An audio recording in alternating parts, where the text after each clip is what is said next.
Symbols are powerful. They can unite people of a common faith. They can also transform them into an impulsive mob. Sometimes symbols get attached to places, to cities that are considered sacred. Some cities wash away sins. Some are the birthplaces of gods.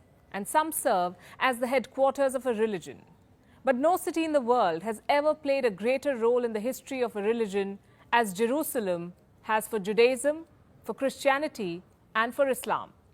Hello and welcome to Gravitas Plus. I'm Palki Sharma Upadhyay. They call it the city of peace, yet Jerusalem today and has been throughout history a city of conflict. It has been destroyed twice, fought over 16 times, besieged 23 times, attacked 52 times, and traded hands on many more occasions.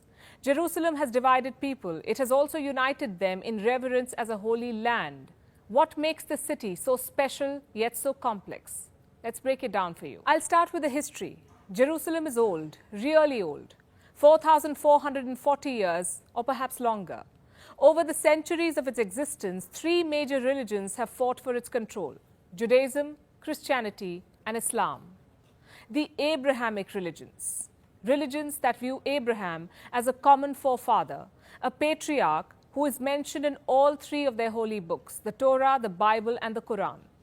Jews and Christians trace their roots to Abraham's second son, Isaac. Muslims trace their roots to his elder son, Ishmael. Their belief and ancestry divides them, but Jerusalem has been that one unifying force. In Hebrew, it's called Yerushalayim, the spiritual homeland of the Jewish people. Temple Mount in Jerusalem is where two biblical Jewish temples stood thousands of years ago. The western wall within Temple Mount is said to be the last remnant of those temples. Today it is considered to be the holiest site in Judaism. When Jews pray, they face the western wall in Jerusalem, just like Muslims face the Kaaba in Mecca. Jerusalem is also holy for Muslims. In Arabic, it is known as Al-Quds, the holy sanctuary, home to the Al-Aqsa Mosque, the third holiest site in Islam after Mecca and Medina, and on top of Temple Mount sits the Dome of the Rock. This is where Muslims say Prophet Muhammad ascended to the heavens. And lastly, in Christianity, Jerusalem is mentioned as Salem in the Bible, an ancient Hebrew name that was preserved in its current name, Jerusalem for Christians. This city is home to the Church of the Holy Sepulchre. This is where Jesus was crucified, buried, and resurrected. So for all of these three, Christians, Muslims, and Jews, Jerusalem holds a sacred and important place. But who owns it? And this is where things get complicated. You see, Jerusalem belongs to everyone and no one. Every religion has marked this city, and almost every major empire has controlled it. But in the words of Winston Churchill, it is the Jews that made Jerusalem famous. How did they do it? Let me take you further back into history, to 135 CE to be exact, when the Romans drove Jews out of Jerusalem and renamed their kingdom Judea to Palestina. A Greek name meant to break the Jewish connection to this land. All Jews were barred from setting foot in Jerusalem, but what about the Jews? Where did they go? After their exodus from Judea, they got scattered across the Roman Empire, which is present-day Europe. But they were persecuted wherever they went. In the 11th century, the Jews were slaughtered by the Crusaders, who considered them to be the killers of Jesus Christ. In the 14th century, they were scapegoated as the cause of Black Death, accused of poisoning the wells of Christians and slaughtering in the Rhine and Rhone region.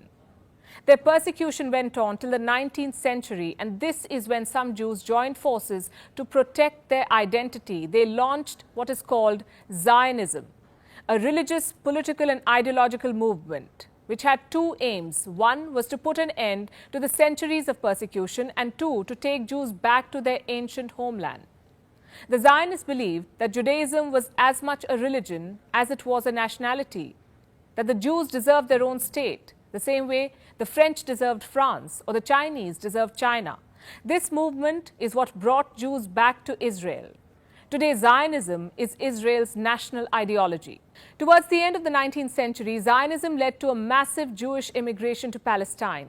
By 1903, at least 30,000 had re-established themselves in Palestine. By 1914, 40,000 more Jews had resettled there. Then came the First World War. The Ottoman Empire collapsed. The British and French empires carved up West Asia, with the British taking control of the region under the British Mandate for Palestine. At first, they allowed Jewish immigration. But as more Jews arrived, tensions between Jews and Arabs grew. Both sides committed acts of violence, both claiming to be the victims. So by the 1930s, the British began limiting Jewish immigration. Things changed again after the rise of Nazi Germany. 6 million Jews were killed in the Holocaust. The remaining fled to the US and Palestine in large numbers. By 1944, the Jewish population in Palestine had increased to 33% of the total. This galvanized much of the Western world in support of a Jewish state, with much of the Arab world against it.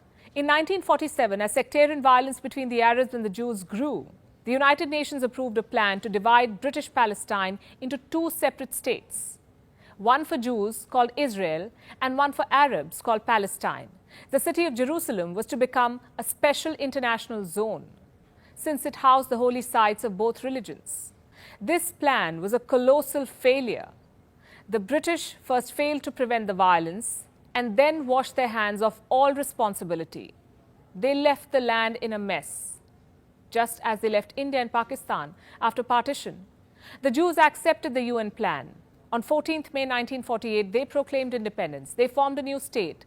The Palestinians viewed this as theft. They accused Jews of stealing their land. What followed was decades of endless animosity between the Jews and the Arabs. In the last 70 years, there have been 8 recognized wars, 2 Palestinian intifadas or uprisings, and a series of armed conflicts. Israel treated them as do-or-die battles, and with each conflict, it gained more control of Palestine.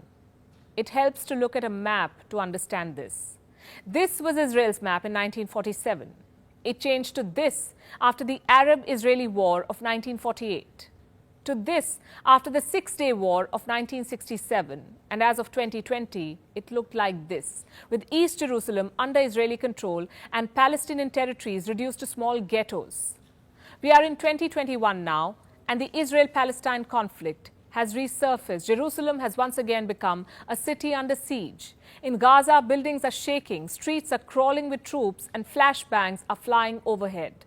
It's been called the most intense hostility in years, the heaviest offensive since the 2014 Gaza war. What explains these killings? Like always, a piece of land. This time, it's Sheikh Jarrah, a predominantly Palestinian neighborhood in East Jerusalem. You must know about this history too. After Israel took control of this neighborhood in 1967, settler groups launched legal bids. They staked claim on Jewish properties which they said had been lost in the 1948 Arab-Israeli War. Israel passed a law to back these claims, to justify the takeovers, but only if the claimants could furnish proof of their ownership.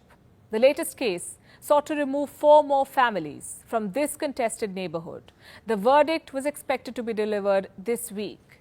But even before the verdict, some Israelis had already started moving in. Watch this. You are stealing my house. And if I don't steal it, someone else is going to steal it. No one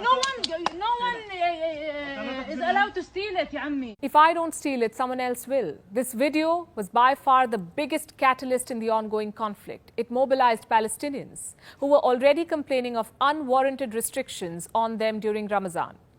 Hamas, a Palestinian militant group and the de facto governing authority of the Gaza Strip, sensed an opportunity to push the Palestinian struggle back on center stage.